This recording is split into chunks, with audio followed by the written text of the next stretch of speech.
weekend here at Muscle in the Morning, and I'm Dave Palumbo, and today is Friday, December 14th, 2018. And let's find out what's going on in the world of bodybuilding and fitness.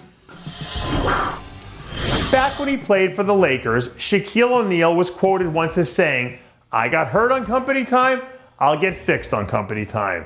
But thankfully for men's physique fans, Ryan Terry doesn't feel the same way. Last week, word broke from the Terry camp that they were going under the knife to fix a lingering hip issue that's been bothering them for the better part of the last year. But they don't expect the recovery time to impact anything they had planned for 2019. My sources inside the Terry camp told me that as of right now, they don't plan to compete until next year's Olympia. So assuming everything goes according to plan, it looks like we won't be seeing much of Ryan Terry until next September. William the Conqueror was actually a king of England back in 1066. But unless that guy can beat William Bonac on a bodybuilding stage, and I'm pretty sure he can't because he's dead, then I think the nickname is apropos for the man who currently holds the title of the 4th ranked bodybuilder on the planet. When I was out in Dubai, I had a chance to catch up with Bonac and his crew, who told me that they're ready to be going all in for his 2019 campaign, meaning the Arnold Classic and Olympia. So if the Conqueror comes out of the gates ready for battle, there aren't too many guys out there who can hold up against that kind of assault.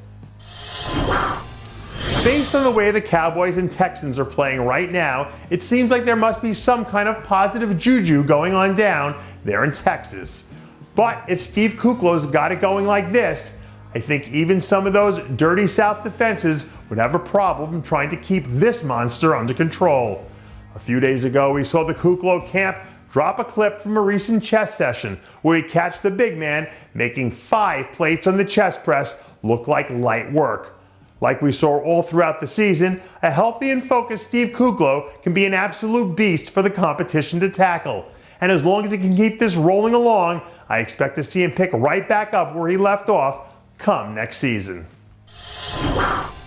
All things considered, this ended up being a pretty interesting year in the men's physique division. And one of the more intriguing new prospects we saw hit the circuit this year was former USA champ Tavi Jackson. Recently, we saw the rookie standout poke his head out of hiding for the first time in months when he released a short clip from a Monday morning squat session. Outside of a slight misfire at the Chicago Pro, overall, Jackson and his team put together a really solid year that generated some excitement from the people I know who follow this division.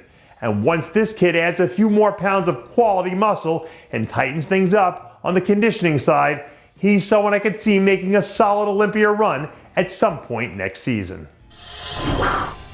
One of my good friends has this thing with matching his socks to his pants and his shoes to his belts and his wristwatches, because he says paying attention to the details and stuff like that has a carryover effect into everything you do. And based on the way he's looking right now, Lukas Osladil knows about paying attention to the details. This week, the Osladil camp released an update to show off a little bit of their trademark off-season conditioning. Osladil is one of those guys who ends up getting overlooked sometimes because he doesn't have anything particularly that blows you away. But when you consistently stick to paying attention to the details, it really comes to light in the moments when you catch other people slipping, because those are the moments that start to separate you from the pack. And that does it for yet another edition of Muscle in the Morning. I'm Dave Palumbo, reminding you to always be true to your passions, and make sure to follow us on Facebook, Twitter, and Instagram.